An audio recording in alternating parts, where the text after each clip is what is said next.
ಬದಲಾಗುವ ಹೆಣ್ಣಿನ ಬದುಕು.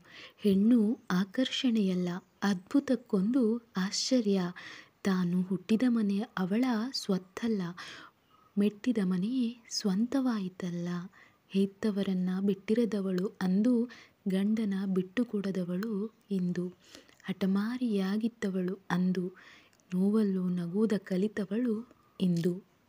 ಜಗಳವಾಡುತ್ತಿದ್ದವಳು ಅಂದು, ಗಂಡನ ಜವಾಬ್ದಾರಿಗೆ ಪಾಲುದಾರಳಾಗಿ ಹೊಂದಾಣಿಕೆ ರೂಢಿಸಿಕೊಂಡವಳು ಇಂದು. ಅತ್ತು ಅಪ್ಪನನ್ನ ಹೆದರಿಸಿದವಳು ಅಂದು, ಎಷ್ಟೇ ಕಣ್ಣೀರು ಹಾಕಿದರೂ ಇಂದು ಹೇಳಲು ಹೆದರುವಳು.